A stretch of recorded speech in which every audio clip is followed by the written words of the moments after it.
Am I the antagonist for adopting my daughter a kitten for no special reason? I, F35, have a daughter, F16, from a previous relationship. I am now married to my husband, M37, and we have twin boys together, 3.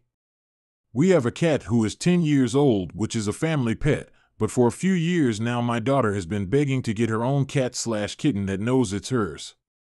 A local animal shelter had gotten a group of 10-week-old kittens. I thought about how responsible my daughter is and how she deserves to be able to get her own pet. I discussed with my husband, and he wasn't really paying attention to the conversation after I tried asking him a few times if he was fine with having a new kitten in the house.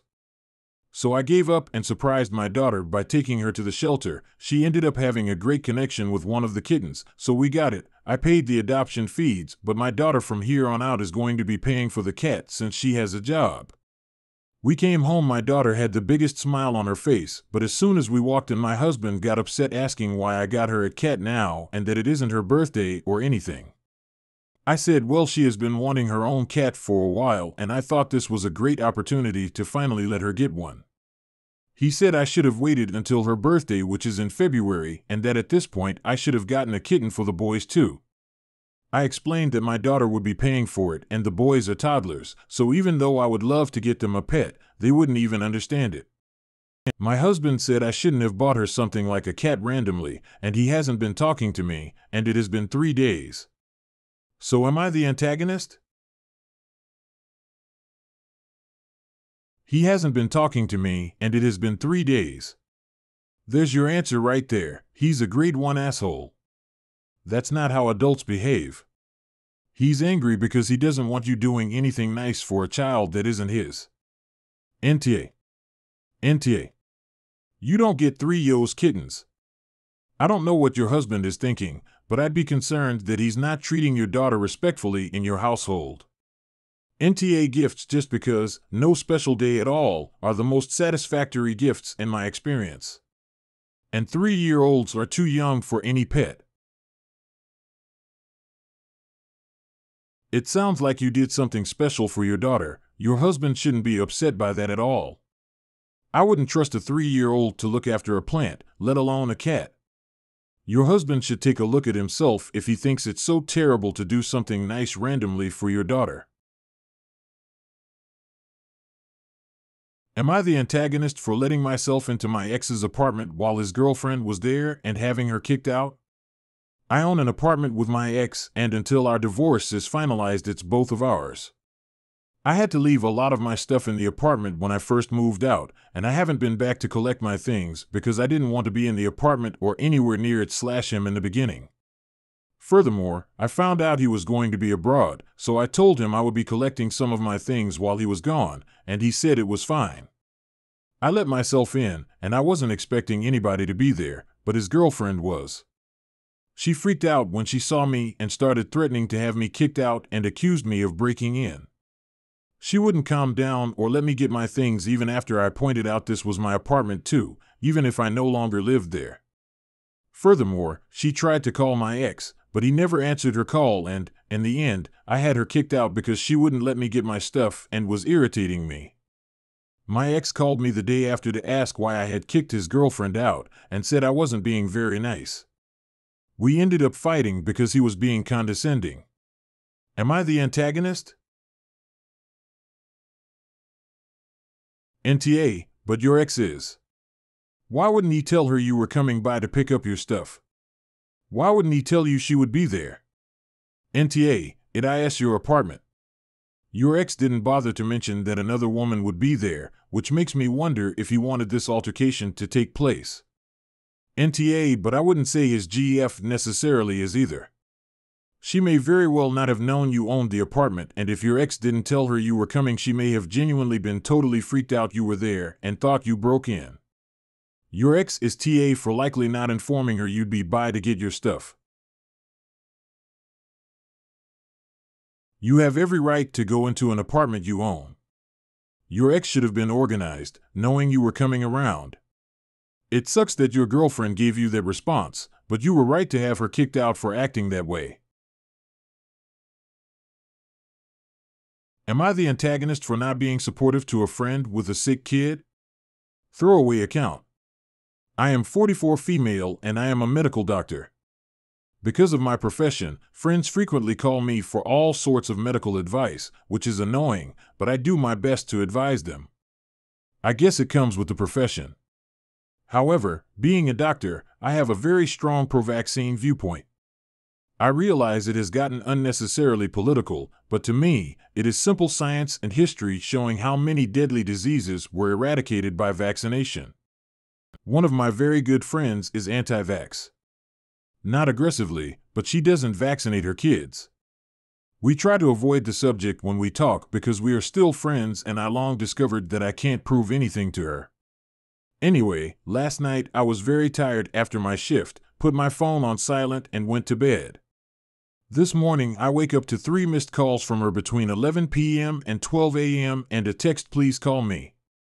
I call, and she says she was in panic last night because her kids got high fever and she heard there was a polio outbreak and she wanted to ask me if they have polio and what should she do.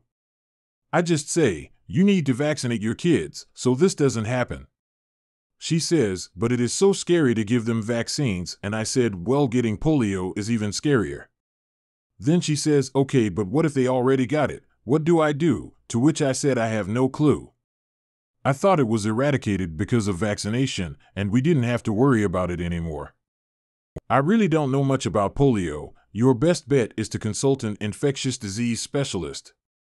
She sounded upset and hung up. Now, what I said was 100% true.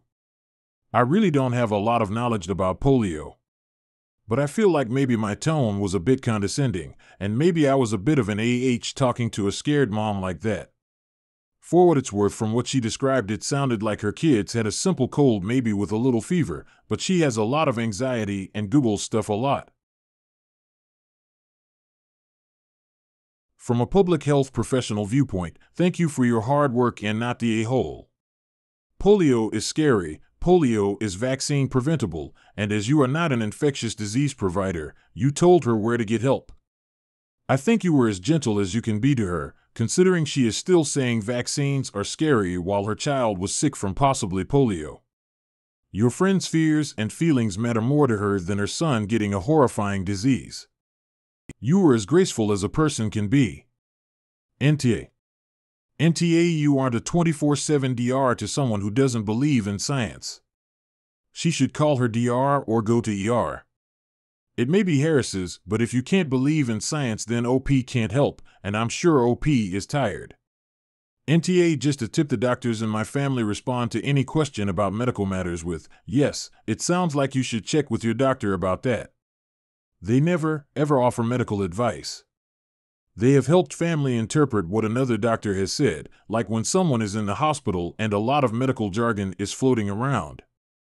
But someone asking about a fever or a rash gets, yes, it shoots like you should check with your doctor about that. Very few people ask them medical questions anymore. You handled this quite well, I think. The panic she felt to call 3 times because her child is sick should be enough to make her realize she should have them vaccinated. Sending her to another doctor is a perfect response, and you were as supportive as you needed to be. Am I the antagonist for not getting rid of my dog for my dog-phobic stepdaughter? My husband and I have a modern Brady Bunch with my 2 kids, his daughter, and our child together. My 2 are in early elementary school, our child together is a year old, and his daughter is 15. His daughter only comes around in the summer, and due to things, this is her first summer visit since her father and I got together in 2020. She's a very good kid, gets good grades. The only issue is that his daughter has a deep fear and disgust around one thing and one thing only, dogs. I was told that there was a general culture against dogs where she was raised, but that culture intensified when there was a tragedy a few years ago involving dogs and some neighbor children. My husband's daughter saw the entire thing, and it stuck with her. I have a 6-year-old golden retriever who my kids and I love dearly.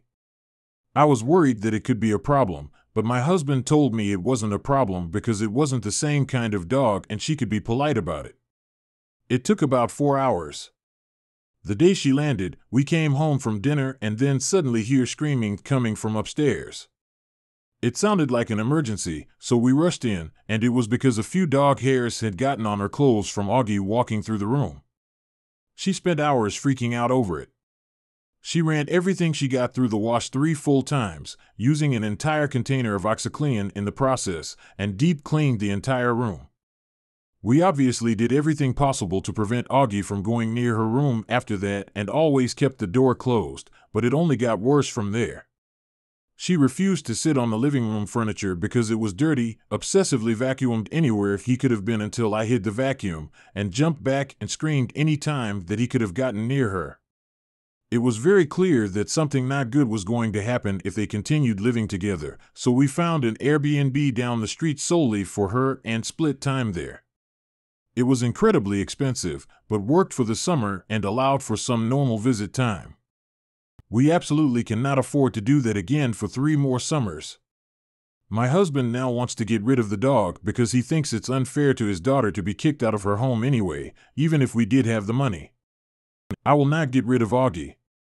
He's part of the family. I love him and the children that are all here more than her love and are bonded to him. It's not fair to them to get rid of him for a part-time child. We've been arguing about this for days now, and now his mom and his ex-wife are involved because as this affects his daughter. They're all saying I don't love his daughter and am I playing favorites? I don't think I am. NTA and her parents need to get her therapy ASAP. This is extreme behavior. She is not over the trauma of what happened. NTA. Keep your sweet pup and insist on therapy for the kid. Living life scared of dogs is no way to live. ETA, this kid doesn't even live with you. They're just a visitor. You do more harm to the children who do live with you and are bonded to Augie if you rehomed him. NTA. But you should encourage him to get her evaluated for OCD.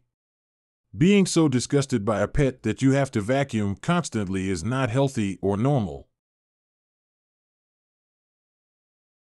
This girl needs to get some help immediately.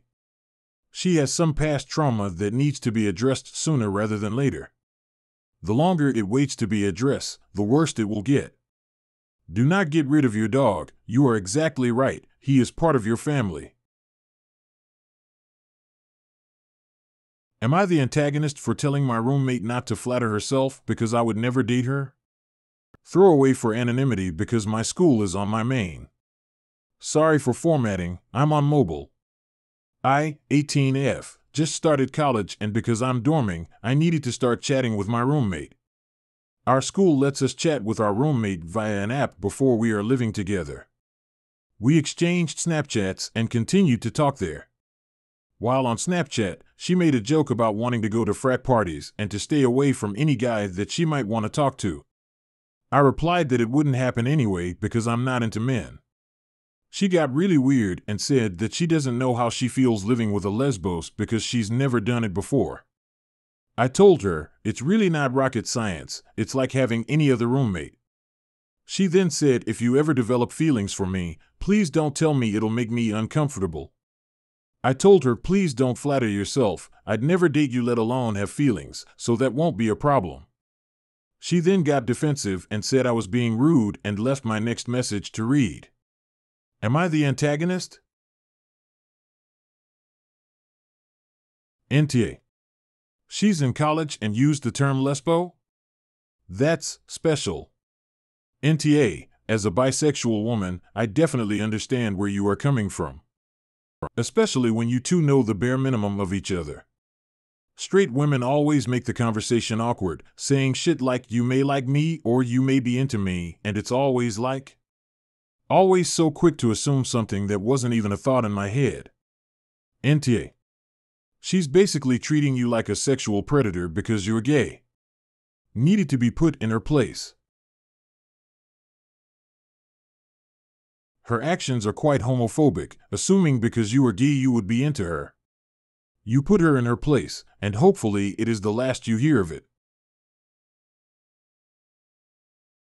Am I the antagonist for telling my stepdaughter she isn't owed refunds from guests that missed her wedding for a funeral? My stepdaughter Tara, 27, recently got married. I've been with her mother for 10 years total, so she didn't grow up with me around. She has her father and his family in her life. She is not extremely close with my side of the family, and that's fine. 6 days before her wedding, my father died unexpectedly. The people invited to her wedding from my family was myself, my 2 kids, my brother, and one of my sisters. I flew out to see my mother immediately and was gone 2 days. My wife wanted to stay behind to help Tara with her wedding prep. My mom and aunt handled the funeral arrangements. They were aware of Tara's wedding and tried to be mindful of it and also give our family time to get in town for the funeral. One funeral home serves the area my parents live in, and the dates available for service were 3 before the wedding, day of the wedding, day after the wedding. They went with the day after. My siblings skipped the wedding since they live in different states and would only be able to get time off and afford to travel for one ceremony, so they went only to our father's funeral. My kids and I stayed for Tara's wedding, took photos, and left right after the ceremony since it was a 6-hour drive and airline prices were insanely high, and I'd already dropped a good bit of money on the first flight after Dad died. The day after the funeral, those of us who missed the wedding were sent requests for $125 by Tara as a refund for meal and favor bags. My kids and siblings asked if she was serious, and I told them I'd call her to find out. When I called, she said she was serious, and we had cost her money and owed her for missing her wedding. Tara and my wife think we all should have stayed for the wedding and reception and left afterwards. I told them both before the wedding that wouldn't be doable and why. My brother and sister couldn't afford 2 plane tickets or get that many days off, and they had sent their apologies and wedding gifts to her. I also pointed out we couldn't all fit in one car to drive there. My wife insists I should pay all the refunds and my mother shouldn't have scheduled a funeral the day after the wedding, and worse for me to leave on Tara's wedding day. I might be an asshole because I told Tara we gave her and her husband a few days heads up we wouldn't be attending the reception, so it's not like they got blindsided, and to demand refunds over a funeral was beyond unreasonable. NTA: no one owes a couple a refund for missing their wedding under any circumstances. Life happens. But it is especially egregious to charge people who missed the wedding for a funeral. Unspeakably cruel to do so for people who are attending their father's or grandfather's funeral. I am really shocked by how calm you seem about this. This was unthinkably callous on her part. NTA: the request is baseless because if the guests had attended, she would still be out the money. NTA: that was your dad's funeral. She's delusional, and so is your wife. She is way out of line to be requesting any money. Requesting money in the first place for missing a wedding is outrageous, but requesting money for missing a wedding because you went to your dad's funeral is awful. Your wife is very much in the wrong here too and should be supportive of you.